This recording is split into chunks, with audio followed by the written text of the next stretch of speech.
Hello, ladies and gentlemen of the internet. I am Paul, and I am going to discuss some liturgical things with you. Now, I'll do another video at some point to talk about my own faith journey, but let's just call me the Dumb American. In fact, I think that's what we'll title kind of these series, that we're going to talk religion with the Dumb American. So as a Dumb American, I was really kind of a convert to Catholicism. I've kind of found my way, and so we're going to focus today on the extraordinary form of the Mass and how to use the Missal of 1962. So this is a novice, newbie, dummy lesson in using this Missal. There are a lot of other steps before I even got here. Being a dummy, I'm not that far along. I have one foot in traditionalism, and I'm definitely a sympathizer with rad trad. Certainly not a rad trad, radical traditionalist, but I certainly sympathize, and I think I kind of get it. But the purpose of this video today is to discuss, as a person, for people who don't know or understand the extraordinary form of the Mass, also known as the TLM, Traditional Latin Mass, or the Tridentine Mass, and there's a bunch of other names for it, but in mainstream Catholic culture, we'll just refer to it as the extraordinary form, and the English type of Mass, or the Mass in the local language that's done in most places, is the ordinary form, also known as the Novus Ordo form of the Mass, or the liturgy. And this is for Western Rite Roman Catholics. So, without getting into more depth on that, let's jump into the excitement. So before you can even think about this book, you really need to go to a Mass, and you really need to experience it. And along your journey, there's a red book, which maybe I'll do a video for if people want a video on the red book, which doesn't have all the readings. It has the repeated parts, the normal parts of the Mass, but it doesn't have all the readings for every day like this Missal will. So it's got a lot of value, but that's kind of an alpha newbie step, and this is more like a beta newbie step. This comes after the red book. Then you get into this before you're really getting into all the other things. So the stage I'm at with this Missal is still very newbie stage. As you can see, it's got a whole bunch of these ribbons. So these ribbons are used for all kinds of things. I use 2 ribbons, actually. I'm using red and black. I'm sure an expert user of this Missal can explain to you what the ribbons are for. And honestly, I haven't explored the very front of the Missal. Maybe it even tells you. But for my purposes, just trying to use it functionally, we're going to focus on what I'm doing functionally. And certainly we invite people with more experience to create videos or send me information that I can put in a video to bring me along further. So let's jump right into this bad boy. The Roman Catholic Daily Missal, 1962. So this is what they would have used in 1962 before they blew everything up with the Novus Ordo. You can buy these online. You can probably buy them in some bookstores if there are any bookstores open. It's got, the beautiful paper. You can see here, these are just, to me right now, they're spare ribbons because I don't know how to use them. Although you will notice that they're colored like the liturgical seasons. So if you have this book, the odds are you know what a liturgical season is, even if you don't know what all of them are, what they all mean. Right? Green is ordinary time, and so on, right? So I'm sure they have purposes, probably related to that. I'm going to hazard a guess, but I don't actually know, because right now I'm just using 2 ribbons. So we have this the beautiful thin paper, fantastic, all of this, 1962 with Kyriale, and I'm not going to try to do all the Latin right now because I'll embarrass myself too much.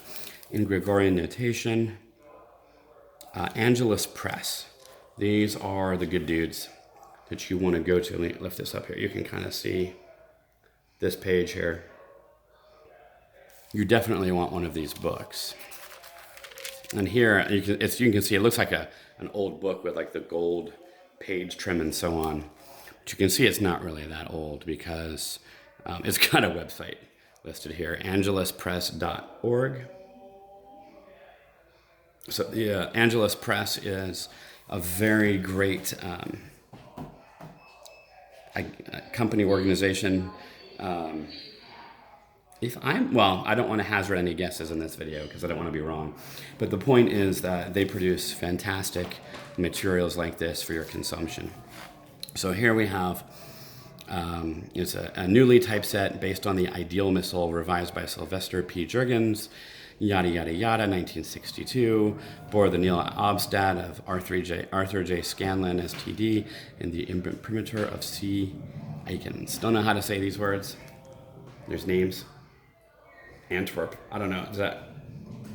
I don't know. Anyway, we won't get caught up in all the minutia of who, what, when, and where. The important part here is how do we use it?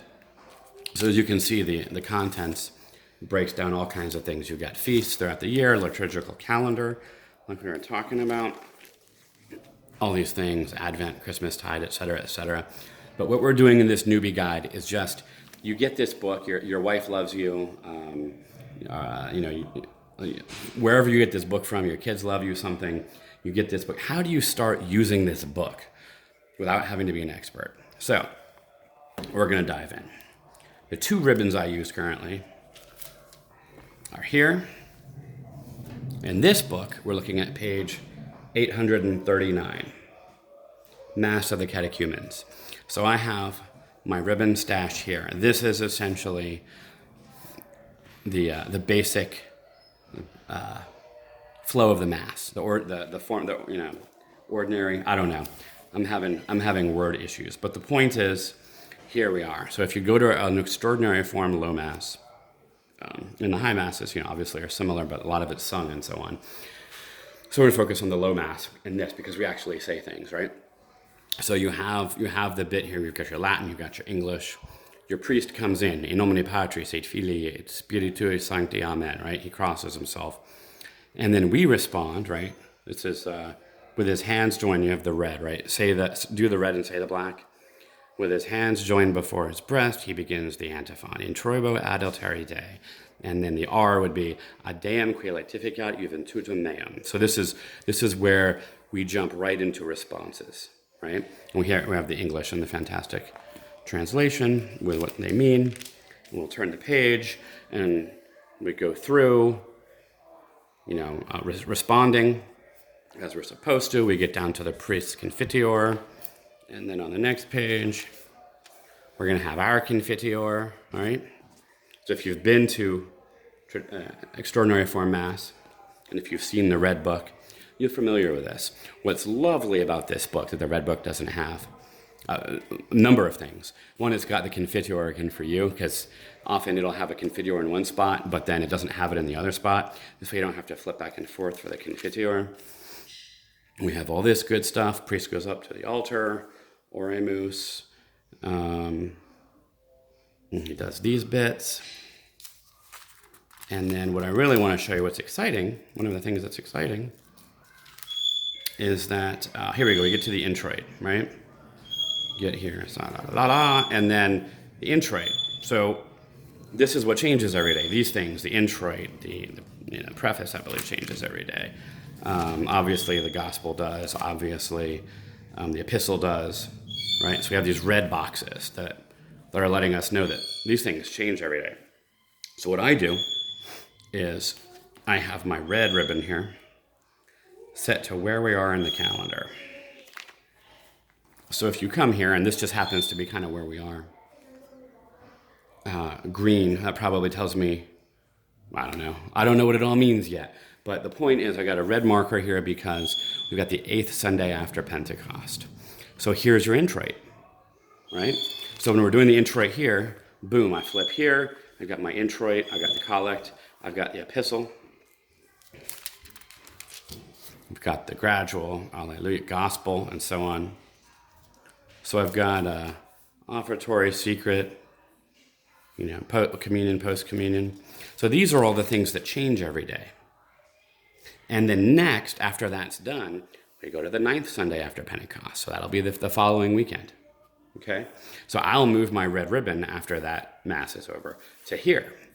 So every Sunday, this is the same, essentially. And then for these pieces that change every Sunday, I've got my red ribbon in the right spot. Now you'll notice there are a couple of gotchas in here. You got our Gloria, the Collect, the Epistle, and we just talked about.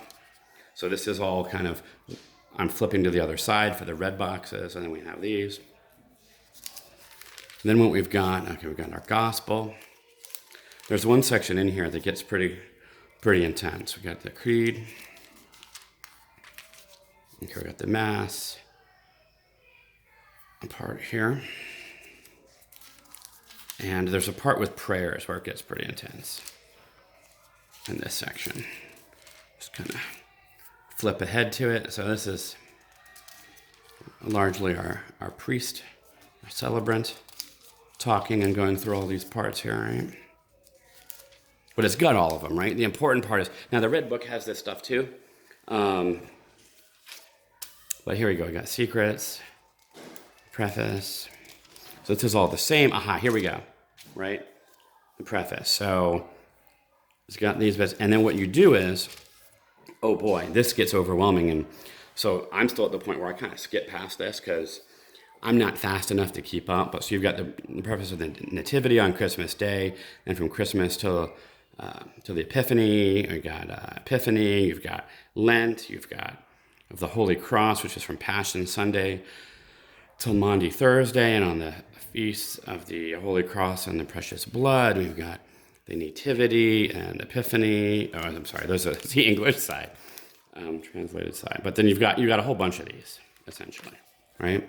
We've got Easter and Eastertide and Ascension, Pentecost. So right now, when I'm doing this video, we're doing the Sundays after Pentecost. So I'm assuming then we've got this Pentecost one. Although I haven't tried to follow it. Maybe next week or this coming weekend, I'll try to see if that's the one we're using. Then we've got, so you can see it. There's just a whole ton of them. So right now in my newbie stage, I'm just skipping this part. And I roll up to the next section. Try to get ready after we get through all of these. Paper is very fancy and nice and very thin. Sometimes it's easy to turn. Sometimes it's a little bit more difficult. I am having a good time with the paper. Here we go. We got some more. Okay, now we get to the Sanctus, right? So now we're at the Sanctus, and we roll on here. That's really the major one that gets you. Now here's the canon of the Mass, the prayers of consecration, invocation of the saints. Now some of this stuff, I believe. Yeah, so here we go. Communicante is for Christmas. Epiphany. So here's another thing that is going to change depending on season and what's going on. There's a couple things like that. That's essentially what the prayers of the priest is saying. So if you put the time in ahead of time on Mass, there are websites you can Google, but you can look up which ones would be right for the day. So you could put a marker there if you wanted to. I haven't gotten that even intermediate yet, but here we go, and so on. So you can just follow this through. Prayers after consecration, and it's got stuff in here for. I'm going to find you an example again. So it's a Mass for the dead. You do this. Priest does this or doesn't do this. That might have been earlier in it, but it's got all these sorts of notes, right, that you'll find in the red book. But one thing that the red book has that this doesn't have, really, that I've noticed is the posture, this, stand, sit, kneel stuff. Luckily, our priests are incredible, and they give you cues if you don't know. We can also do what most of us do, and that's just do what the people who look like they know what they're doing do. So you can kind of keep up until you do it enough that you've learned it through action and repetition. But here we go. Agnus Dei. Prayers for Holy Communion. prayer for peace, sanctification. So here's an example. In solemn masses, except masses for the dead, the kiss of peace is now given. The celebrant kisses the altar, then saluting the deacon says, and so on, right? So this has all the instructions. You can follow along with the posture of the priest to make sure you're in the right place. Again, I'm as a newbie, what I'm doing is I'm looking for my next part. Because while it's nice to know what this means, and this is an important part that I think Catholics have lost in the rush to participation, this is what the priest is doing. He's doing this, for us, in our place. He's praying to God. He's making himself available to be the conduit of God's grace and God's miracles. But ultimately, there are parts that we need to know and then parts that we don't necessarily need to know, although as we get better, obviously we want to know them because we want to really be able to appreciate it, and to be really able to appreciate it and love it and understand it, you have to know it. But it's a process to get there. So you don't want to, give up and jump out of it just because you're not there yet, right? You got to start somewhere. You gotta roll before you can crawl, before you can walk, before you can run. So that's what we are doing. And we keep rolling. We get the dismissal and the conclusion of the Mass. And here you've got, in Masses for the dead, it's this. In Easter week, it's this. It's, so on. A couple differences here and there. So you'll notice we got the blessing, final gospel here. Right, is that the one? Yeah, that's from Genesis. And then you're pretty much there. Now I've got prayers ordered by the Pope, prayer for the Sovereign of England, all the various Thanksgiving. So, these will happen if they happen. They haven't really happened I don't see those happen quite often, at least not out loud. We got just all kinds of other prayers here. So there's so much more book, right? I'm using a very small slice of the book. Well, it's just like, having a Ferrari or a Maserati and just kind of doing the speed limit, not accelerating too fast. Right? You got to learn to drive the thing on the road before you can really hammer it and go full speed. But I wanted to provide this as service to my Catholic friends who maybe haven't experienced the extraordinary form yet, or who have and felt lost. This is cute. This is for your family, for your ordinations, or you want to pray for intentions, marriages, your family, or otherwise, and so on. And that's nice. Ooh, and it's got music. So that's ugly when the pages are bent, but you get the idea. So there we are. That's how this book takes it up a notch. Our fantastic priests here, when it's not COVID time, they have the red books out, and then they have a liturgy sheet, in which they have essentially the English of those daily things that change: the preface, the collect, the so on. And in COVID time, they're not doing that. I guess they're probably not allowed to. And that's it is what it is. I actually have a couple red books that I bring along for us, and then I have this that my lovely family got for me, so I can step it up a notch and get better at living it. So anyway. Liturgy is crazy important because it's how we truly express and live our meager attempts to glorify God, and outside of just living the right way and doing what it is that He wants us to do. So it's important to take it seriously, to get into it, and to try to understand it so you can do it better, and understand what a gift it is. So anyway, that's it. And on the next episode, who knows? I don't know what we'll show next. But that's a good start. So enjoy and good luck at the Mass.